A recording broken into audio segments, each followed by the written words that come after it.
श्री गुरुचरण कमलेभ्यो नमः।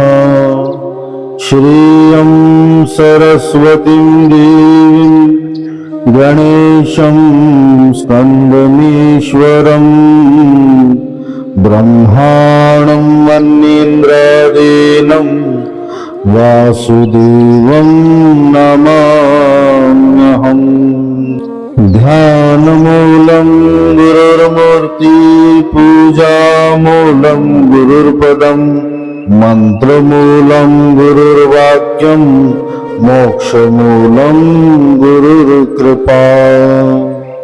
नारायण नमस्कृत्यं नरं चैव नरोत्तमं देवीं सरस्वतीं व्यासं ततो जयमुदीरयेत्।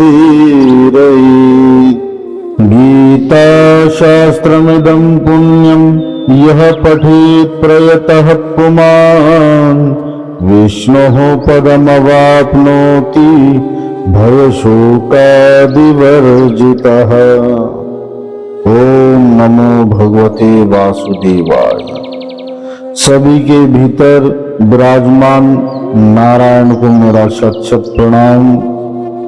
श्रीमद् भगवद गीता की चर्चा हम कर रहे हैं तीसरे अध्याय, जहां भगवान सृष्टि चक्र यज्ञ के द्वारा करने की बात बताते हैं। मनुष्यों के लिए क्या कर्तव्य कर्म है इस बात को बताते हैं, तथा निष्काम कर्म योगी लोक संग्रह के लिए क्यों कार्य करता है वह सब बात बताते हुए आगे भगवान कहते हैं 22वें श्लोक में, न मे पार्थास्ति कर्तव्यं त्रिषु लोकेषु किंचन नानवाप्तं वाप्तव्यं वर्त एव च कर्मणि। हे अर्जुन, मुझे इन तीनों लोकों में न तो कुछ कर्तव्य है और न ही कोई भी प्राप्त करने योग्य वस्तु अप्राप्त है, तो भी मैं कर्म में ही बरतता हूँ। इस श्लोक में भगवान अपना ईश्वरत्व परमात्म तत्व को उजागर करते हैं। शास्त्र विहित कर्मों के 4 भेद बताए गए हैं, धर्म, अर्थ, काम और मोक्ष। ये 4 पुरुषार्थ है जो मनुष्यों को करने का आदेश शास्त्र देता है, जिसमें प्रथम धर्म है, तत्पश्चात अर्थ उपार्जन है, तत्पश्चात कामनाओं की पूर्ति और अंत में मोक्ष। ये 4 पुरुषार्थ बताए गए हैं। इन 4 पुरुषार्थों से होकर व्यक्ति मार्ग में अग्रसर होकर अंत में मुक्ति को प्राप्त होता है, अर्थात ईश्वर तत्व को प्राप्त होता है। भगवान यहाँ अर्जुन को यह बात स्पष्ट करते हैं कि मैं स्वयं ईश्वर हूँ, तो मुझे किसी ईश्वर को प्राप्त करने के लिए कोई भी कर्तव्य कर्म करने की आवश्यकता नहीं है, क्योंकि सारे कर्म उन्हीं के द्वारा प्रकट किए गए हैं और मोक्ष के हेतु जितने भी कर्म हैं उनमें उनकी ही प्राप्ति अंतिम लक्ष्य है। यहाँ भगवान अपने ईश्वर तत्व, अपने परमेश्वर होने की घोषणा करते हैं। भगवान कहते हैं कि मेरे लायक तो कोई कर्तव्य ही नहीं है, क्योंकि संपूर्ण शास्त्र विहित कर्तव्य विधान केवल और केवल ईश्वर प्राप्ति के ही साधन माने गए हैं। और यहाँ भगवान श्री कृष्ण तो स्वयं ईश्वर है, पूर्ण ब्रह्म परमात्मा है, तो उनके लिए कोई कर्तव्य शेष रहता ही नहीं। ना तो उन्हें धर्म की आवश्यकता है, क्योंकि धर्म भी उन्हीं से है, ना ही अर्थ अर्थात भौतिक वस्तुओं की उन्हें कोई आवश्यकता है, क्योंकि संपूर्ण जगत की जितनी भी भौतिक वस्तुएं हैं उन्हीं से उत्पन्न है। ना ही उन्हें कोई कामनाओं की पूर्ति की इच्छा है, क्योंकि संपूर्ण कामनाएं उन्हीं से जन्म लेती हैं।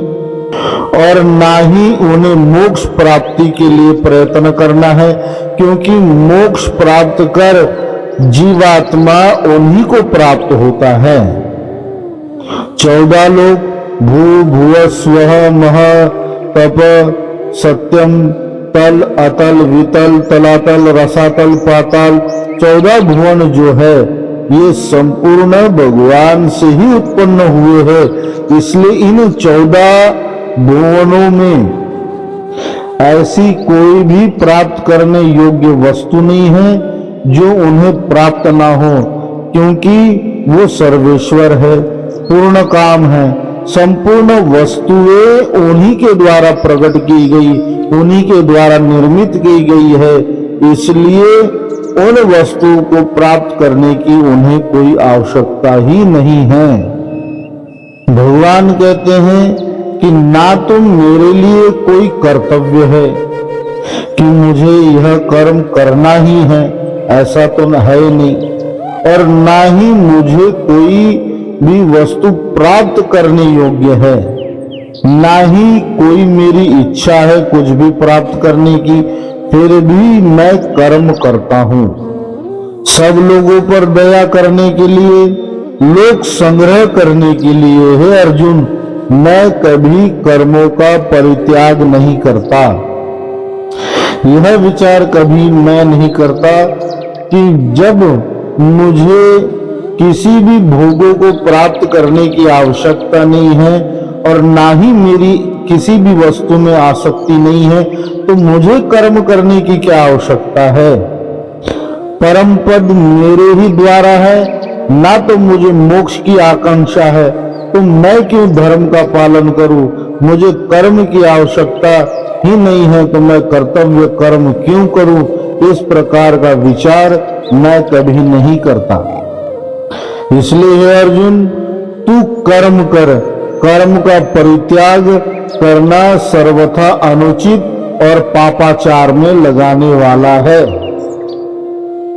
अगले श्लोक में भगवान और भी स्थिति स्पष्ट करते हुए कहते हैं, यदि हम न वर्तेयम जातु कर्मण्यतन्द्रितः मम वर्त मानो वर्तन्ते मनुष्याः पार्थ सर्वशः। क्योंकि हे पार्थ, यदि कदाचित मैं सावधान होकर कर्मों में ना बरतूं तो बड़ी हानि हो जाएगी, क्योंकि मनुष्य सब प्रकार से मेरे ही मार्ग का अनुकरण करते हैं।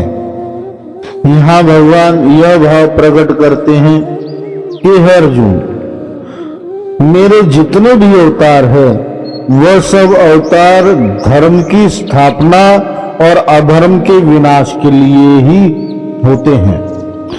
यदि मैं शास्त्रोक्त और वेदोक्त कर्म की अवहेलना कर दूं, उन्हें ना करूं, तो सब लोग मेरी देखा देखी ही उन सब कर्मों का परित्याग कर देंगे, जिससे धर्म में बड़ी ही हानि होगी।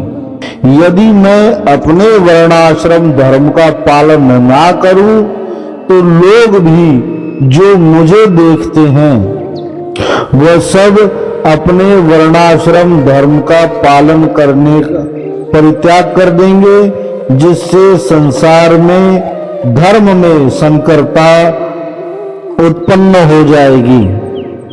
मैं इस संपूर्ण जगत का कर्ता, भरता और हरता हूं। यदि मैं अपनी मर्यादा को त्याग दूं और असावधानी बरतूं, कर्म ना करूं, तो सृष्टि चक्र में बड़ी ही हानि हो जाएगी।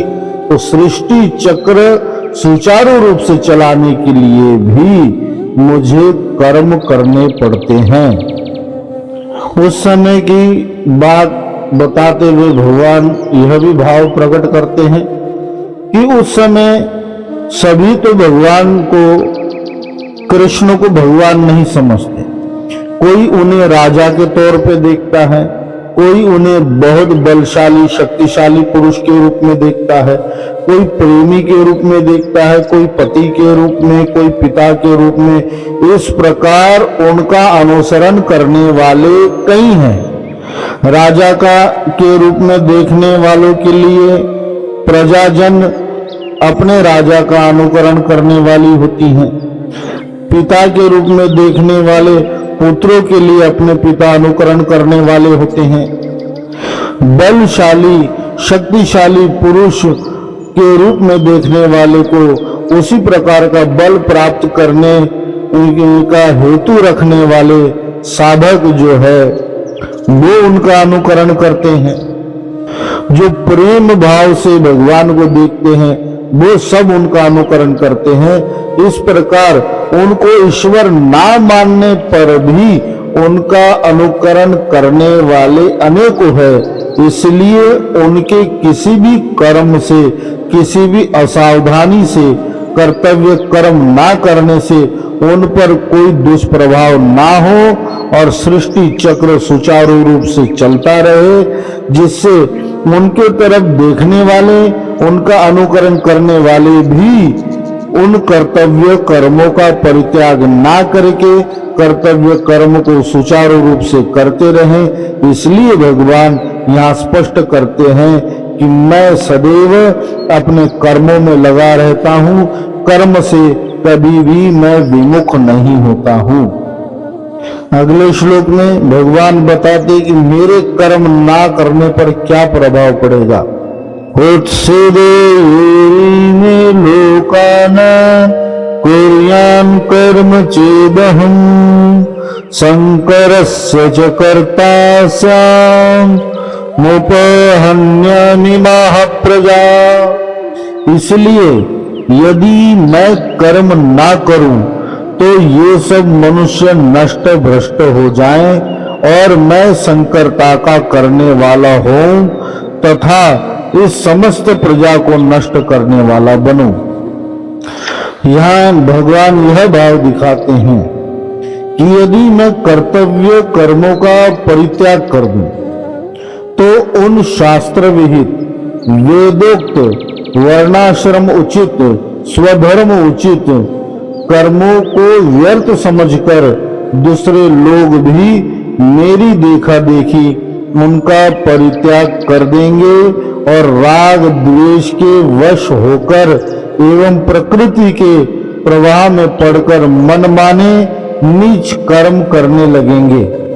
क्योंकि मनुष्य को अपने कर्तव्यों से विमुख होने के लिए कोई न कोई बहाना चाहिए। वह अपने अकर्मण्यता का भार स्वयं नहीं उठाना चाहता।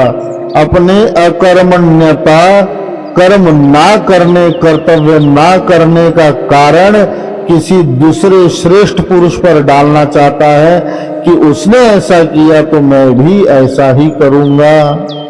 ऐसा कहकर अपने अनुचित कार्यों को उचित बताना यह मनुष्य का स्वभाव है।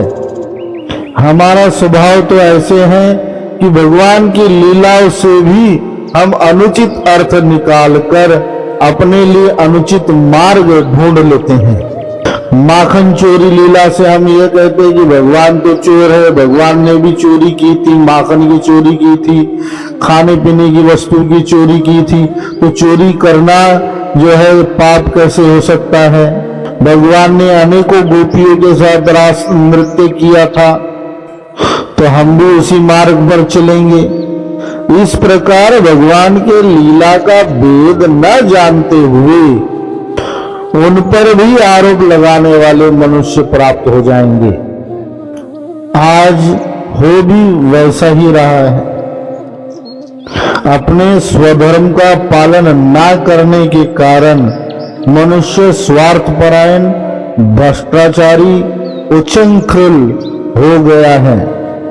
अपने लाभ के लिए दूसरे की हानि की परवाह ना करते हुए अन्याय पूर्वक शास्त्र विरुद्ध लोग नाशक पाप करने लग गए हैं। परंतु यहाँ भगवान उन लोगों के लिए कह रहे हैं जो भगवान को अपना आदर्श मानकर उनके कर्मों को देखकर आगे कर्म में प्रवृत्त होते हैं, उनके लिए भगवान यहाँ कर्म करने की बात कहते हैं।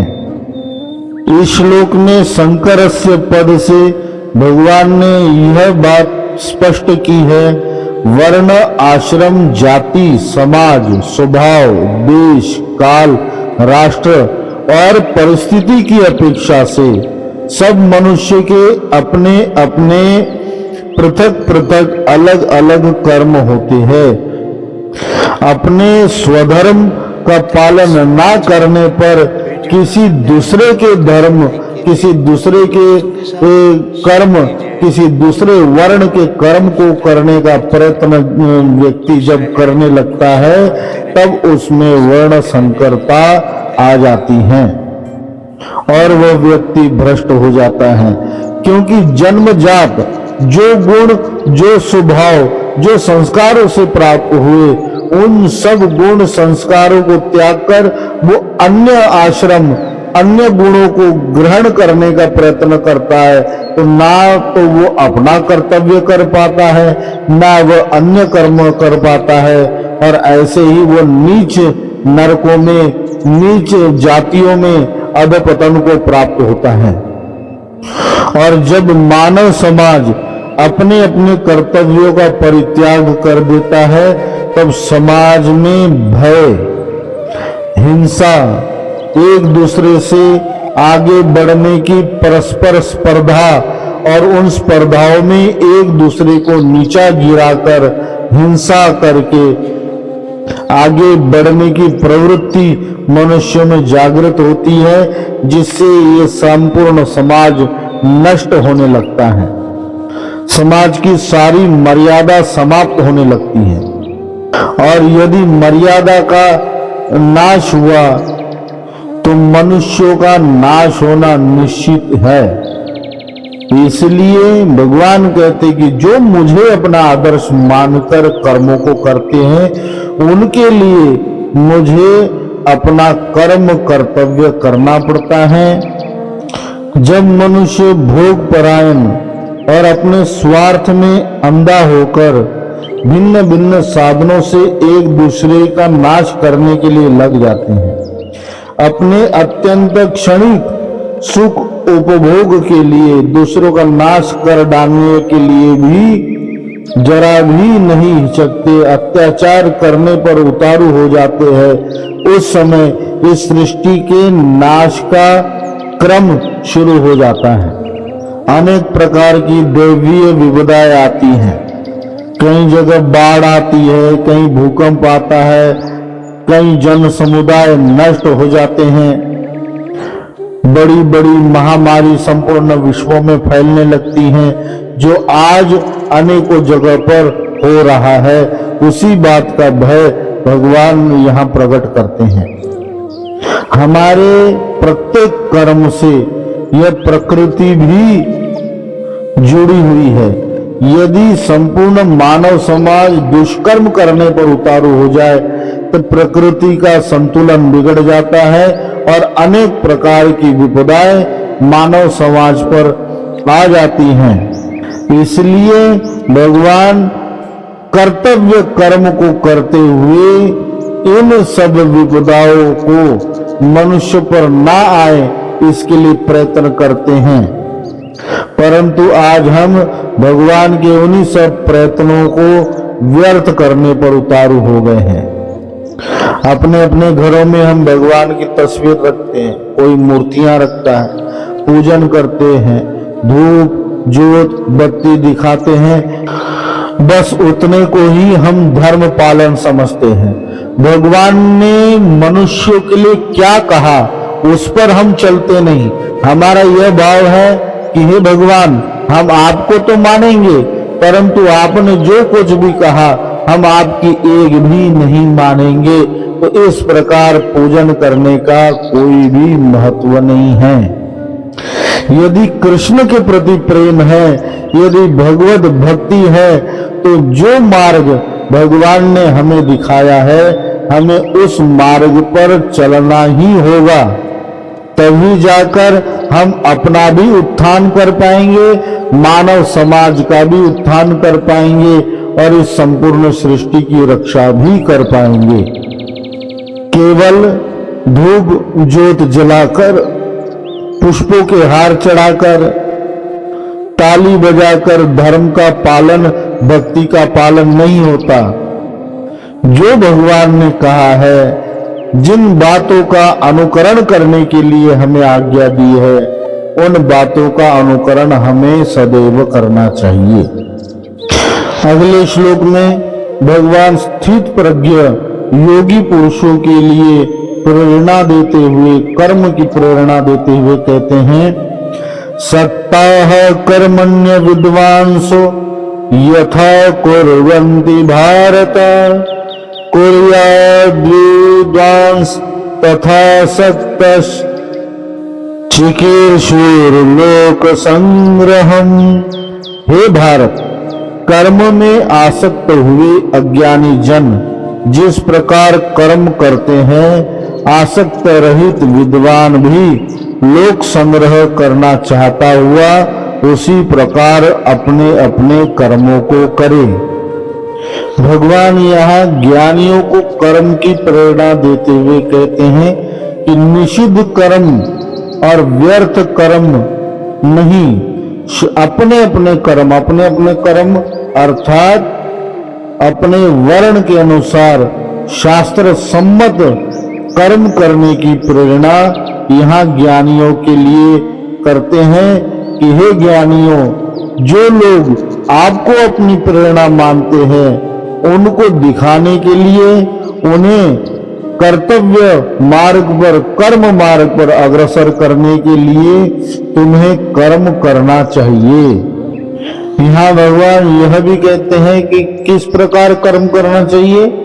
कर्म में आसक्त हुए अज्ञानी जन, यहाँ अज्ञानी जन साधारण मनुष्य जिस प्रकार अपने कर्म को करता है, परंतु शास्त्र निषिद्ध नहीं, वर्णाश्रम धर्म के अनुसार अज्ञानी भी जिस प्रकार कर्म करता है, इस बात का उल्लेख भगवान यहाँ करते हैं। उसी प्रकार तुम्हें भी हे ज्ञानी जन अपना कर्तव्य कर्म करना चाहिए। यहाँ अज्ञानी पुरुष का तात्पर्य उन कर्मठ मनुष्यों का वाचक है जो अपने अपने अधिकार के अनुसार अनुष्ठान करते हैं, सकाम कर्म करते हैं। सकाम कर्म करने के कारण ना तो वो कर्मयोगी की श्रेणी में आते हैं और श्रद्धा पूर्वक शास्त्र विहित कर्म का आचरण करने के कारण ना ही वो तामसी में और राक्षसी वृत्ति में माने जाते हैं। ऐसे व्यक्ति पूर्ण लगन के साथ अपना कर्म जिस प्रकार करते हैं, उसी प्रकार ज्ञानियों को कर्म करने की प्रेरणा भगवान यहाँ देते हैं। जिस प्रकार माता पिता स्वाभाविक स्नेह और भविष्य में अपने पुत्र द्वारा सुख की प्राप्ति की आशा के कारण पूरे मन पूर्वक, प्रेम पूर्वक, संपूर्ण समर्पण भाव से अपने पुत्र के लालन पालन का कर्तव्य कर्म करते हैं। जिस प्रकार धन का लोभी कोई व्यापारी वैश्य पूरे मन लगाकर अपने व्यापार को करता है, उसी प्रकार अहंता, ममता, आसक्ति और कामना का सर्वथा अभाव होने पर भी ज्ञानी महात्माओं को केवल लोक संग्रह के लिए कर्मासक्त मनुष्यों की भांति ही शास्त्र विहित कर्मों का विधि पूर्वक अनुष्ठान करना चाहिए। यहाँ भगवान एक पद का भी प्रयोग करते, लोक संग्रहम चिकीर्षुः, अर्थात लोक संग्रह की इच्छा। तो ज्ञानी पुरुष जो संपूर्ण इंद्रियों के भोगों से इच्छा रहित हो गया है, उन्हें भी लोक संग्रह की इच्छा करनी पड़ती है। यहाँ यह इच्छा करना कर्म के भोग रूप इच्छाओं से सर्वथा भिन्न है। उसकी यह इच्छा साधारण मनुष्यों को कर्म तत्पर बनाए रखने के लिए कहने मात्र की होती है। इस बात को समझना अत्यंत कठिन है। वास्तव में इस बात को इच्छा की श्रेणी में हम नहीं रख सकते, क्योंकि लोक संग्रह की इच्छा तो भगवान की भी होती है। तो इसका अर्थ यह है, यह इच्छा कोई इच्छा नहीं, यह लोकोपकार का केवल एक भाव मात्र है, ऐसा समझना चाहिए। ओम नमो भगवते वासुदेवाय। हरि ओम तत्सत, हरि ओम तत्सत, हरि ओम तत्सत।